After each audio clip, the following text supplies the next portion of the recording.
Actually हा encounter हत्या आहे. पोलिसांनी ही हत्या केलेली आहे. 3 पोलीस अधिकारी याच्यामध्ये प्रायम ऑफिसर दिसत आहेत. त्यांनी ह्या रोहित आर्याची हत्या केलेली आहे. जरी प्रकरणामध्ये रोहित आर्याकडून जरी चूक झालेली असली, तरी किडनॅप केलेलं असलं तरी त्याला न्यूट्रलाइज करण्यासाठी जो मार्ग पोलिसांनी अवलंबला तो चुकीचा आहे. रोहित आर्याचे 2 करोड रुपये सरकारकडनं येणं बाकी होतं. त्यासाठी तो मागचे 2-3 महिने प्रयत्न करत होता. मागच्या महिन्यात त्याने उपोषण केलं, आमरण उपोषण केलं. त्यामध्ये तो आजारी पडला, बेशुद्ध पडला, त्याला हॉस्पिटलमध्ये घेऊन जावं लागलं. त्यानंतर सरकारचे पैसे येत नाही म्हणून त्यानं अनेकदा आंदोलन केलं. सरकारची त्यांनी बोलणी केल्या, वाटाघाटी करत होता, पण सरकारने त्याला कोणती दाद दिली नाही. म्हणून कंटाळून जाऊन शेवटी त्याने आत्महत्या करायचा विचार केला. त्यांनी बोलून दाखवला, पण आत्महत्या केल्यानंतर पैसे त्याला मिळाले असते का, हा एक प्रश्न. त्यामुळे त्याला पैसे मिळाले असते.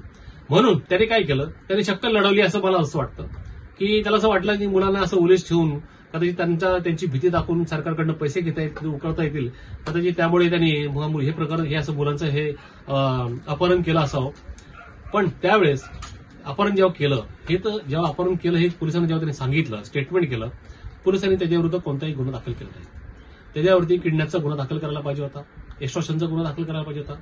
जर त्यांनी पैसे मागत होता, बेकायदेशीर पैसे मागत होता, तर एक्स्टॉर्शनचा गुन्हा दाखल करायला पाहिजे होता.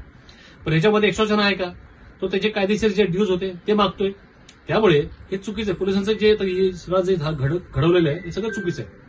ते न करता पोलीस त्याशी बोलत बसले, डीसीपी त्याशी 2-3 तास बोलत होते.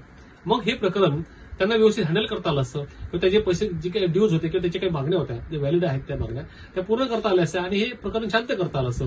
त्यात मुलांचाही जीव वाचला असता आणि त्याचाही जीव वाचला असता. पण तसं न करता पोलिसांनी कोणाच्या तरी सांगण्यावरून त्याला डायरेक्ट गोळ्या घातल्या, त्या छातीमध्ये गोळ्या घातल्या. आणि छातीत गोळ्या घालताना अशी कोणती परिस्थिती निर्माण झाली हे पाहणं महत्वाचं आहे. जर त्याच्याकडे डेडली वेपन असेल आणि तो तिकडे तो काउंटर फायर करत असेल, तर त्याला ते गोळ्या घातल्या. पण ते गोळ्या घालताना पण त्या गोळ्या कुठे घालायच्या, त्याच्या ज्या ठिकाणी त्याला इजा करून फक्त त्याला न्यूट्रलाइज करता येईल अशा ठिकाणी गोळ्या घालायला पाहिजे. तसं न करता पोलिसांनी डायरेक्ट त्याला छातीत गोळ्या घालून त्याला त्याची हत्याच केलेली आहे. इतर कोणतेही प्रयत्न केले नाही. पोलिसांना प्रशिक्षण दिलं जातं, अशी जर परिस्थिती उद्भवली किंवा समोर आली तर अशा वेळी कसं हँडल करायचं. पण तसं न करता त्यांना मला असं वाटतं ट्रेनिंग प्रॉपर दिलेलं नसावं, की जरी असेल तरी पण हिरो बनण्याच्या नादात, एन्काउंटर स्पेशलिस्ट बनण्याच्या नादामध्ये या तिघांनी त्याची हत्या केलेली आहे. आणि त्यामुळे तिघांच्या विरुद्ध खुनाचा गुन्हा दाखल होणं गरजेचं आहे. पोलिसांनी गुन्हा दाखल जर नाही केला तर आता आम्ही न्यायालयात चाललोच आहोत डायरेक्शनसाठी. याच्यामध्ये चौकशी झाली पाहिजे.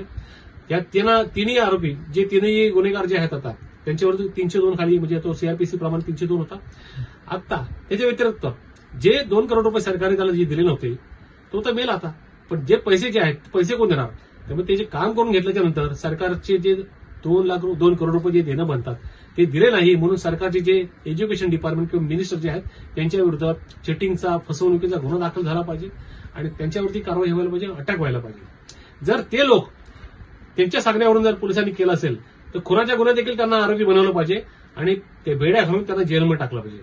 आता एक मुद्दा असा आहे की पोलीस गुन्हा दाखल करतील का, त्यासाठी आम्ही न्यायालयात चाललो.